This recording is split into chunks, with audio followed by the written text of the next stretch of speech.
दैनिक छत्तीसगढ़ के जम्मू संगवारी मल्ला जय जोहार नमस्कार। दैनिक छत्तीसगढ़ चैनल देखना शुरू कर चुके हैं आप और छत्तीसगढ़ प्रदेश की आज की तमाम सभी महत्वपूर्ण बड़ी खबरों की शुरुआत एक छोटे से सब्सक्राइब के साथ। छत्तीसगढ़ में श्रमिकों के लिए तीसरे श्रम अन्न केंद्र का शुभारंभ किया गया, जहां मात्र 5 रुपए में भरपेट भोजन मिलने वाला है। छत्तीसगढ़ बिलासपुर शहर के सनिचरी चाटिरी इलाके में बीते दिन शहीद वीर नारायण सिंह श्रम अन्न केंद्र का शुभारंभ किया गया। विधायक सुशांत शुक्ला ने इस केंद्र का उद्घाटन किया, जहां श्रमिकों ने साथ बैठकर भोजन ग्रहण किया। ये श्रम अन्न केंद्र मात्र 5 रुपए में श्रमिकों के भरपेट भोजन का उपलब्धता कराने वाला है। योजना के अंतर्गत इस केंद्र से प्रतिदिन लगभग 700 श्रमिकों को भोजन उपलब्ध कराया जाएगा। इसके पहले भी बृहस्पति बाजार और तिफरा में 2 अन्य श्रम अन्न केंद्र पहले से संचालित हैं, जिसे दाल भात केंद्र के रूप में भी जाना जाता है। बता दें, तकरीबन 1800 श्रमिकों को इससे लाभ मिल रहा है और अब इस नए केंद्र के साथ ही ये संख्या और बढ़ने वाली है। छत्तीसगढ़ में मंत्रिमंडल कैबिनेट विस्तार और निगम मंडल में नियुक्तियों पर एक बड़ा अपडेट आ रहा है, जहां 30 मार्च के बाद इसका ऐलान किया जा सकता है। साय सरकार के लगभग 1.25 साल पूरे हो चुके हैं, लेकिन अब तक मंत्रिमंडल और निगम मंडल की नियुक्तियां होनी बाकी है। राजनीतिक गलियारों में इसकी चर्चा हो रही है कि पहली बार मंत्रिमंडल और निगम मंडलों में नियुक्ति के लिए काफ़ी लंबा इंतजार करना पड़ रहा है। इस बीच खबर यह है कि 30 मार्च के बाद आखिरकार मंत्रिमंडल विस्तार और निगम मंडल में नियुक्तियां की जा सकती हैं। बता दें कि पिछली कांग्रेस सरकार और भाजपा सरकार में 1 साल में मंत्रिमंडल का विस्तार किया जाता था और अब निगम मंडल में राजनीतिक नियुक्तियों की प्रक्रिया शुरू हो जाती थी, लेकिन साय सरकार में अब तक ये काम होता नहीं दिख रहा है। भाजपा संगठन और साय सरकार के मंत्री पहले निकाय चुनाव और फिर बजट सत्र निपटने के बाद बहाने को लेकर मंत्रिमंडल में विस्तार और निगम मंडल में नियुक्तियों की बात कह रहे थे, लेकिन भाजपा संगठन ने अभी तक मंडलों में नियुक्तियां नहीं की है। वहीं मंत्रिमंडल विस्तार यानी 2 नए मंत्री बनाने की चर्चा एक बार फिर से अब ठंडे बस्ते में चली गई है। सेना की तैयारी कर रहे युवाओं के लिए अच्छा अवसर है, जहां कोंडागांव में 30 मार्च से निःशुल्क सैन्य प्रशिक्षण कार्यक्रम का आगाज होने वाला है। कोंडागांव में अग्निवीर और अन्य सुरक्षा बलों की भर्ती की तैयारी के लिए निःशुल्क सैन्य प्रशिक्षण का 7वां चरण 30 मार्च से शुरू होने जा रहा है। अखिल भारतीय पूर्व सैनिक सेवा परिषद कोंडागांव की ये पहल युवाओं को सशस्त्र बलों में कारगर करियर बनाने को लेकर अवसर प्रदान करने वाला है। पूर्व सैनिकों द्वारा दिया जाने वाला ये प्रशिक्षण युवाओं को शारीरिक और मानसिक रूप से मजबूत बनाएगा और इससे अग्निवीर और अन्य सुरक्षा बलों की भर्ती प्रक्रिया में सफल हो सकते हैं। ये प्रशिक्षण न केवल कोंडागांव बल्कि बस्तर संभाग और प्रदेश के अन्य जिलों के युवाओं के लिए भी खुला हुआ है। सीबीआई के एक्शन के खिलाफ अब 27 मार्च को प्रदेश भर में भाजपा सरकार का पुतला कांग्रेसी जलाने वाले हैं। छत्तीसगढ़ के पूर्व मुख्यमंत्री भूपेश बघेल के घर पर बीते दिन सीबीआई ने रेड मारी। इस बीच केंद्रीय एजेंसियों की कार्यवाही के विरोध में गुरुवार को कांग्रेस और भाजपा सरकार का पुतला दहन करने के संबंध में ऐलान करती नजर आई। 27 मार्च को सभी जिला में कांग्रेस विरोध प्रदर्शन करके पुतला दहन करेंगे। इसके अलावा इस संबंध में पीसीसी ने सभी जिलाध्यक्षों को निर्देश जारी कर दिया है। सीबीआई की दबिश पर कांग्रेस ने कार्टून जारी किया, जहां जारी पोस्ट में केंद्रीय एजेंसियों को तोते के रूप में दिखाया गया, जिसमें 2 तोतों को दिखाते हुए इन तोतों का नाम बताया गया है। पूर्व मुख्यमंत्री भूपेश बघेल के घर पर सीबीआई कार्यवाही पिछले 10 घंटे से रायपुर निवास में चलाई जा रही थी। नवरात्र पर्व के मद्देनजर डोंगरगढ़ में 10 ट्रेनों के स्टॉपेज को दिया जा रहा है। 4 मेमू पैसेंजर का विस्तार किया गया, जबकि गोंदिया तक ये लोकल ट्रेन जाने वाली है। दुर्ग हटिया स्पेशल ट्रेन अब 27 जून तक मिलने वाली है। चैत्र नवरात्र के पर्व के दौरान डोंगरगढ़ में 10 एक्सप्रेस ट्रेनों का स्टॉपेज बढ़ा दिया गया है। मां बमलेश्वरी देवी दर्शन के लिए बड़ी संख्या में श्रद्धालु पहुंचते हैं। इसके अंतर्गत 30 मार्च से लेकर 6 अप्रैल तक 10 ट्रेनें डोंगरगढ़ स्टेशन में रुकने वाली हैं, जिनमें लंबी दूरी की गाड़ियां भी शामिल हैं। इस चैत्र नवरात्र पर्व 30 मार्च से शुरू होने जा रहा है। प्रत्येक वर्ष की भांति इस वर्ष भी डोंगरगढ़ में नवरात्र पर्व पर मेले का आयोजन किया जाएगा। इसके अलावा इस दौरान ट्रेनों में यात्रियों की संख्या बढ़ जाती है। साथ ही डोंगरगढ़ स्टेशन में यात्रियों का दबाव भी बढ़ जाता है और ऐसे में रेलवे प्रशासन देवी दर्शन और मेला जाने वाले श्रद्धालुओं को अतिरिक्त सुविधा देने का आदेश जारी कर चुकी है। प्रदेश में पब्लिक सेफ्टी एक्ट का ड्राफ्ट बन रहा है। सार्वजनिक जगहों और व्यावसायिक प्रतिष्ठानों में सीसीटीवी अब जरूरी होने वाले हैं। छत्तीसगढ़ सरकार आम लोगों की सुरक्षा को मजबूत करने और अपराध पर लगाम लगाने के लिए प्रदेश में सार्वजनिक स्थलों पर व्यावसायिक प्रतिष्ठानों में सीसीटीवी यानी क्लोज सर्किट टेलीविजन लगाना अनिवार्य करने वाली है। इसको लेकर सरकार कानून करने वाली है, जहां इस एक्ट का नाम पब्लिक सेफ्टी एनफोर्समेंट एक्ट यानी सार्वजनिक सुरक्षा प्रवर्तन अधिनियम हो सकता है। इस नए कानून को लेकर तैयारियां शुरू की जा चुकी हैं। कानून के अंतर्गत प्रत्येक सार्वजनिक स्थानों पर सीसीटीवी कैमरा लगाना अनिवार्य होगा। व्यापारियों को भी नए प्रतिष्ठान या दुकान संस्थान शुरू करने से पहले ये तय करना होगा कि जहां सीसीटीवी कैमरा लगाए गए हैं, प्रतिष्ठान या संस्थान शुरू करने के नियमों में ही इसे शामिल किया जाएगा। पुराने प्रतिष्ठान भी इस कानून के दायरे में आने वाले हैं। राजनांदगांव के मेडिकल कॉलेज में अब एक नई सुविधा मिलने वाली है। 30 करोड़ की एमआरआई मशीन स्थापित होगी, जबकि 7 करोड़ का ट्रॉमा सेंटर भी डेवलप होने वाला है। राजनांदगांव के भारत रत्न स्वर्गीय अटल बिहारी वाजपेयी स्मृति शासकीय चिकित्सा महाविद्यालय में एक नई सुविधा का विस्तार होने वाला है। विधानसभा अध्यक्ष डॉक्टर सिंह और साथ ही चिकित्सा शिक्षा मंत्री श्याम बिहारी जायसवाल ने 25 मार्च को कॉलेज के वार्षिकोत्सव में इसकी घोषणा करी। मेडिकल कॉलेज में कई नई सुविधाएं जुड़ने वाली है। 7 करोड़ 10 लाख रुपए की लागत से ट्रॉमा सेंटर का निर्माण, 30 करोड़ रुपए की लागत से एमआरआई मशीन और हृदय रोगियों के लिए 4 करोड़ 50 लाख रुपए की लागत से कैथ लैब का निर्माण होने वाला है। रायगढ़ से बड़ी खबर, जहां बिजली के खंभे से एक पेट्रोल डीजल वाला वाहन जा टकराया। अनियंत्रित होकर के वाहन पलटा, जिसकी वजह से बाल्टी लेकर के लोग जो है तेल लूटने पहुंच गए। छत्तीसगढ़ के रायगढ़ का ये पूरा मामला है, जहां पत्थलगांव रोड के मोड़ पर डीजल और पेट्रोल वाहन से भरा तकरीबन जो वाहन है बिजली के खंभे से जा टकराया और पलट गया, जिससे कोई बड़ा नुकसान तो नहीं हुआ। लेकिन जैसे ही लोगों को इस घटना की जानकारी मिली, बाल्टियां और बर्तन लेकर डीजल और पेट्रोल लूटने पहुंच गए। पूरा मामला धर्मजयगढ़ थाना क्षेत्र का है। दोपहर तकरीबन 3 बजे डीजल और पेट्रोल से भरा एक वाहन धर्मजयगढ़ से पत्थलगांव की ओर जा रहा था। तभी रास्ते में तेजपुर के पास एक मोड़ के पास तेज रफ्तार वाहन अनियंत्रित होकर पलट गया। जसपुर के मयाली नेचर पार्क में एक नाव पलट गई, जिसमें 6 लोग सवार थे। सेल्फी लेने की वजह से सभी एक तरफ झुके, जिसकी वजह से बैलेंस बिगड़ा और ये हादसा देखने को मिला। छत्तीसगढ़ के जसपुर के कुनकुरी में मयाली नेचर पार्क में बीते दिन एक नाव पलट गई। नाव में तकरीबन 6 लोग सवार थे, जिनमें से 1 महिला और 5 पुरुष शामिल है। बताया जाता है कि सेल्फी लेने के दौरान सभी एक तरफ खड़े हो गए और बैलेंस बिगड़ने से ये नाव पलटी। पानी में गिरते ही लोग जोर जोर से चिल्लाने लगे। मौके पर मौजूद एसडीआरएफ और पुलिस की टीम ने तुरंत रेस्क्यू ऑपरेशन शुरू किया। सभी यात्रियों को सुरक्षित बाहर निकाला गया। सभी लोगों ने लाइफ जैकेट पहन रखा था, जिसकी वजह से कोई हादसा नहीं हुआ।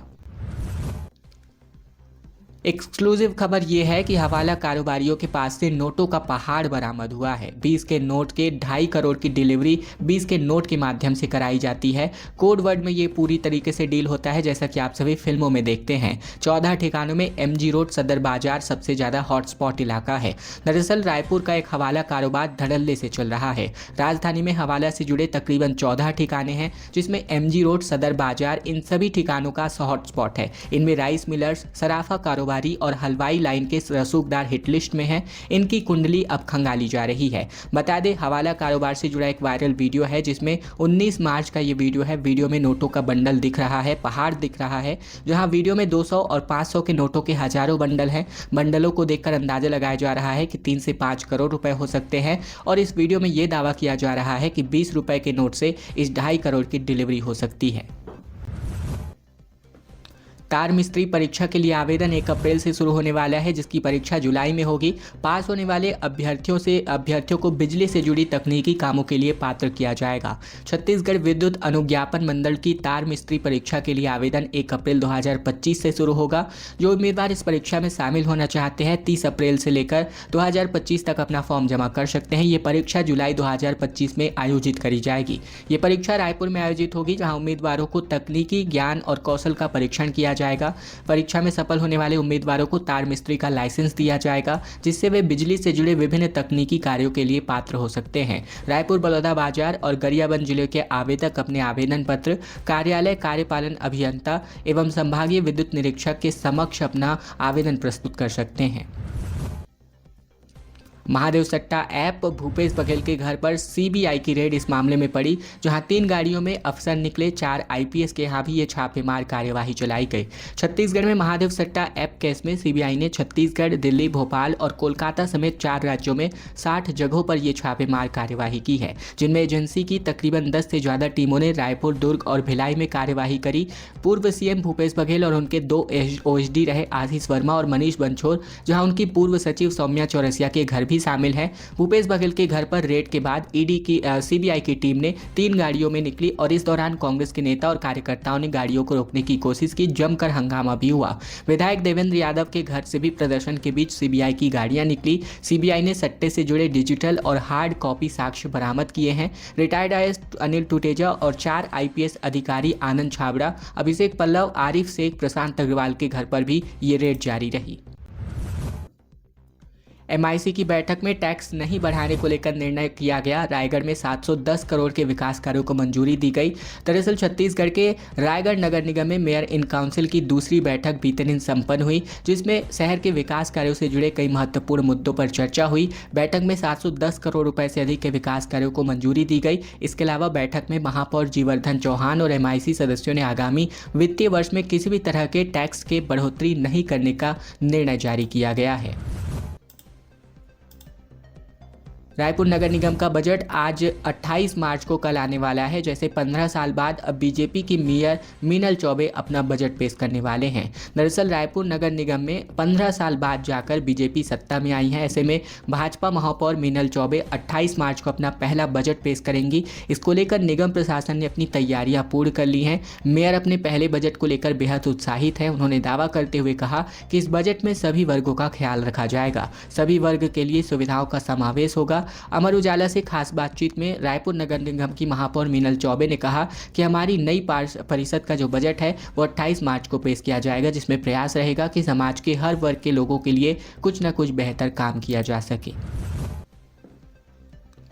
9 साल के बच्चे से लेकर बच्चियों तक को हथियार नक्सली पकड़ा रहे हैं। 130 लड़के और लड़कियां स्नाइपर चलाना, बम बनाना सीख रहे हैं। छत्तीसगढ़ के बस्तर में नक्सलियों ने भर्ती का एक नया सिस्टम डेवलप किया है। पहले युवाओं पर फोकस कर उनका ब्रेन वॉश किया जाता था, लेकिन अब बच्चों पर ही उनकी नज़र गड़ी हुई है। नक्सली 9 साल के बच्चे बच्चियों को हाथों में हथियार पकड़ा रहे हैं। जंगल में इनको बम बनाना सिखाया जा रहा है। एनकाउंटर में मारे गए नक्सली लीडर सुधाकर का लेटर टीम को लगा है, जो कि 4 पन्नों का है, जिसमें जिक्र है कि 9, 10 और 11 साथी 40 बच्चे, तकरीबन 14 से 17 साल के 40 बच्चे और 18 से 22 साल के तकरीबन 50 लड़कों समेत 130 लोगों की नक्सल संगठन में नई भर्तियां की गई हैं। लेटर में मिले सबूत के मुताबिक जंगल में नक्सली गुरिल्ला वार की ट्रेनिंग दे रहे हैं। लड़ाई के गुर, हथियार चलाना यानी स्नाइपर चलाना और आईडी बनाना सिखाया जा रहा है। हालांकि नक्सलियों के बड़े लीडर्स अपनी समीक्षा में इन्हें फिलहाल लड़ने के योग्य नहीं बता रहे हैं। छत्तीसगढ़ को आईटी और इलेक्ट्रॉनिक्स हब बनाने की तैयारी है, जहां बेंगलुरु की टेक कंपनियां यहां इन्वेस्ट करने वाली है। 3700 करोड़ से ज़्यादा के एमओयू प्रस्ताव मिल चुके हैं छत्तीसगढ़ को। आईटी और इलेक्ट्रॉनिक्स हब बनाने की तैयारी के अगले कदम में मुख्यमंत्री साय ने बेंगलुरु में आयोजित किए गए इन्वेस्टर कनेक्ट मीट में देश की सबसे बड़ी टेक कंपनियाँ और बिजनेस लीडर्स से मुलाकात करी। इस दौरान 3700 करोड़ रुपये के ज़्यादा के निवेश प्रस्ताव मिले। राज्य सरकार ने आईटी और इलेक्ट्रॉनिक्स सेक्टर को मजबूती प्रदान करने के लिए NASS कॉम को, साथ ही इंडिया इलेक्ट्रॉनिक्स और सेमीकंडक्टर एसोसिएशन और TIE बेंगलुरु के साथ महत्वपूर्ण समझौतों पर हस्ताक्षर हुआ, जहां छत्तीसगढ़ में टेक्नोलॉजी और स्टार्टअप्स को एक नया प्लेटफॉर्म दिया जाने वाला है। राजनांदगांव में दिन का टेम्परेचर 39 डिग्री क्रॉस कर चुका है। रायपुर समेत 7 जिलों में पारा 35 डिग्री के पार हो चला है। प्रदेश में बारिश और बादल के हालात खत्म होते ही गर्मी का असर शुरू से ही बढ़ चुका है। वहीं राजनांदगांव में अगर बात करें पारे की तो 39 डिग्री सेल्सियस रहा। वहीं रायपुर, बिलासपुर और दंतेवाड़ा में पारा 37 डिग्री सेल्सियस रहा। दुर्ग, GPM और बस्तर में भी गर्मी के तीखे तेवर देखने को मिल रहे हैं। वहीं मौसम विज्ञान विभाग के मुताबिक आने वाले 3 से 4 दिनों तक तेज गर्मी पड़ने को लेकर अलर्ट जारी है। रात का तापमान भी बढ़ने वाला है। प्रदेश में पिछले सप्ताह ओले और बारिश का दौर रहा। कई जिलों में मौसम बदला रहा, लेकिन मौसम ने एक बार फिर से करवट ली है और अब गर्मी का दौर शुरू हो चला है। महिला पटवारी के पति का रिश्वत लेते हुए वीडियो वायरल हो गया। बलौदा बाजार में ये पूरा मामला देखने को मिला, जहां 500 के नोट लेते कैमरे में कैद हुआ है। किसानों का कहना है कि बिना पैसे काम नहीं होने देते। दरअसल छत्तीसगढ़ के बलौदा बाजार जिले के महिला पटवारी का पति किसान से रिश्वत लेते कैमरे में कैद हुआ है। किसान से 2000 रुपये की रिश्वत ली गई। वीडियो वायरल होने के बाद पटवारी रितेश तंवर को निलंबित कर दिया गया है। मामला टुंडर तहसील के नरधा गाँव ऑफिस का है। वीडियो में स्पष्ट रूप से देखा जा सकता है कि किसान दयाराम पटेल ने अपने काम के लिए महिला पटवारी के पति को 500 रुपए के 4 नोट मोड़कर दे रहा है। कुर्सी पर बैठे महिला पटवारी के पति प्रवीण तंवर पैसों को लेकर जेब में रखता दिख रहा है। आरोपी ने 6 से 7 हजार रुपए की मांग की थी। टुंड्रा तहसील के ग्राम नरधा में पटवारी ऑफिस के किसान दयाराम पहुंचा था और वीडियो में सुनाई दे रहा है कि पटवारी के पति प्रवीण और किसान के बीच छत्तीसगढ़ी भाषा में बातचीत हुई है। चैत्र नवरात्रि को लेकर बमलेश्वरी मंदिर में इस बार घी के ज्योति कलश नहीं जलेंगे, जहां लाइव दर्शन और ठहरने का इंतजाम किया गया है। तमाम इंतजामात किया जा रहा है। चैत्र नवरात्रि को लेकर यहां 30 मार्च से इसकी शुरुआत हो रही है, जहां छत्तीसगढ़ के शक्तिपीठों और देवी मंदिरों में इसके लिए तैयारियां पूर्ण कर ली गई हैं। लाइव दर्शन, ऑनलाइन ज्योति कलश, भक्तों के ठहरने समेत मंदिर प्रबंधन ने तमाम तरह की व्यवस्थाएं की है। इसके साथ ही घी में मिलावट की आशंकाओं के कारण डोंगरगढ़ की मां बमलेश्वरी और राजनांदगांव की पाताल भैरवी मंदिर में ज्योति कलश जगाने पर रोक लगी हुई है। वहीं डोंगरगढ़ में मां बमलेश्वरी देवी के लिए तकरीबन 10 एक्सप्रेस ट्रेनों को स्टॉपेज के तौर पर दिया जा रहा है। 30 मार्च से लेकर 6 अप्रैल तक 10 ट्रेनें डोंगरगढ़ स्टेशन में अतिरिक्त तौर पर रुकने वाली हैं। बालोद में शराब दुकान का विरोध किया गया। एनओसी लेने पहुंचे आबकारी अधिकारियों को ग्रामीणों ने घेरा और हंगामे के बीच यहां इनको वापस लौटना पड़ा। छत्तीसगढ़ के बालोद जिले में नई शराब दुकान खोलने का ग्रामीणों ने विरोध किया। गुरूर ब्लॉक के ग्राम पेंडरवानी में आबकारी विभाग अधिकारी एनओसी लेने पहुंचे थे, जहां ग्रामीणों ने जमकर हंगामा कर दिया, जिसका वीडियो सोशल मीडिया पर वायरल हो गया। पूरा मामला 23 मार्च का है। विरोध के दौरान ग्रामीण आपस में भिड़ गए, जहां तकरीबन विवाद की स्थितियां बन गई। बढ़ते आक्रोश को देखते हुए, विवाद की स्थिति को देखते हुए आबकारी विभाग के अधिकारी और कर्मचारी बैठक के बीच में ही बैठक छोड़कर वापस लौट गए। खबरों का सिलसिला बस यही तक का था। वीडियो पसंद आया, वीडियो जरूर से लाइक कीजिए। चैनल पर नए हैं, चैनल जरूर से सब्सक्राइब कीजिए। इसके अलावा आप अभी तक ने इस वीडियो को शेयर नहीं किया है तो वीडियो शेयर जरूर कीजिए। कमेंट बॉक्स में लिखकर अपनी राय जरूर बताइएगा। कहां से वीडियो देख रहे हैं ये बताना भी बिल्कुल मत भूलिएगा।